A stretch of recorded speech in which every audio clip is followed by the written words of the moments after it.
Okay, so let's make a start on this very basic junk journal that we're going to make. I'm going to make two signatures. I'm going to do them like I did my old one. So I'm going to do them approximately 8.5 by 6. I'm going to use cards. I'm going to do two signatures. I'm going to do the stitched one. I'm not sure about doing two, but I'll do the stitched one. I've got two cards that I want to use as the middle of my signatures. So I have kind of gone through my scraps, not my scraps, my bin that I keep my memories in. And these are sort of some of the things that I might want to put in the book. So I've got some printed photographs and just a few odds and ends, tickets, a few bits. So this might be a page as well. So those are going to be pages, and I want this to be a page. This is my father's signature, and this was the house he originally bought, his first mortgage.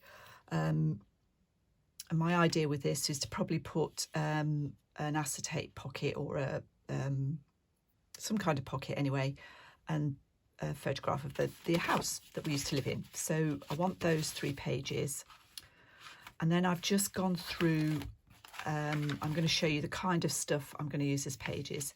I haven't got any brochures really. I've got this one, a walk we did, so I might put that in.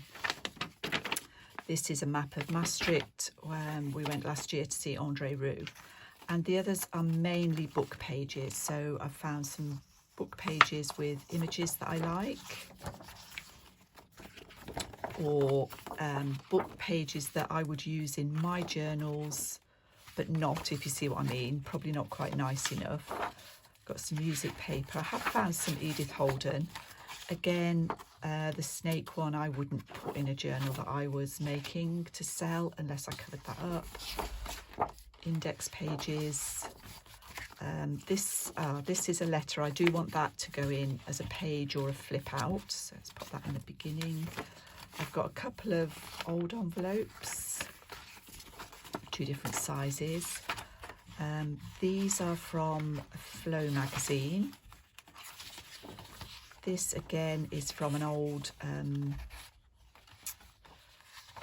just a book I've got, but again, I wouldn't put dissection pages or skeleton pages in a journal for me to sell, but I quite like them.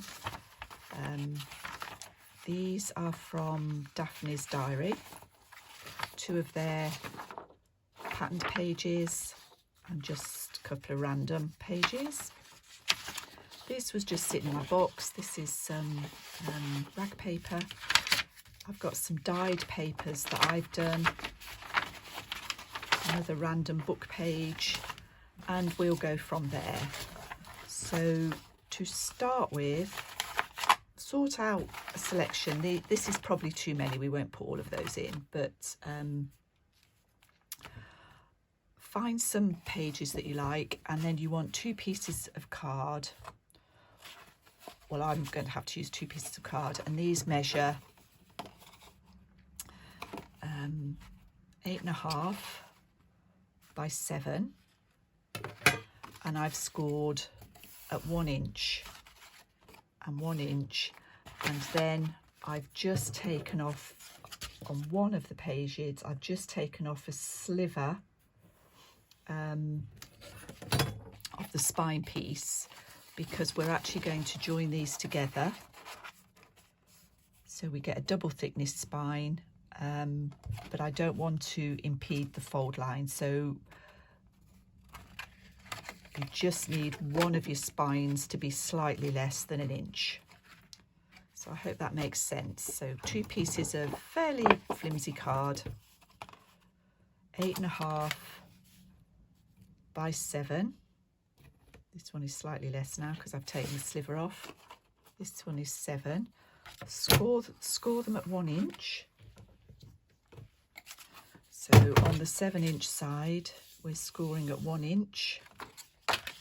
Way, score at 1 inch, and then on one of the pieces, on that 1 inch piece, just take off a smidgen, just a little bit, 1/16 maybe. And then we'll come back and glue these together. Okay, so we've got our 2 pieces. Just get some scrap paper.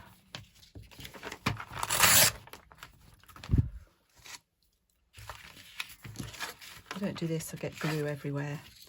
You could use double-sided tape. When you score, so I've scored that way, I always fold, or try to always fold with the bump upwards. So the next thing we're going to do is glue these together. You could use double-sided tape, but I always think that's harder to stitch through. So I'm just going to use this Aliens tacky glue.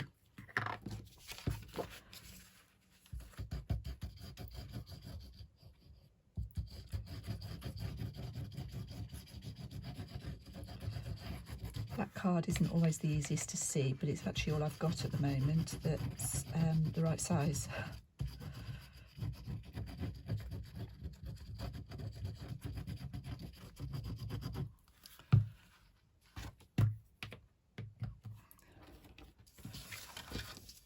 So that's that.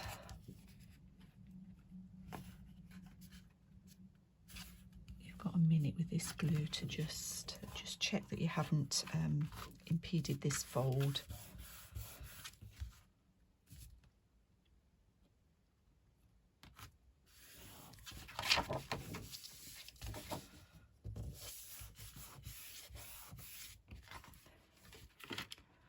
And that's our basic book shape. Best to let that dry, because the next thing we're going to do is cover this with some fabric. Hopefully I can show you how I do that. This is actually probably going to end up a bit neater than these. I almost can't help myself these days. I mean, as I said, this was the first one I made. You can see already that by the time I got to the second and third, I was already trying to neaten things up. That's my style, that's my nature.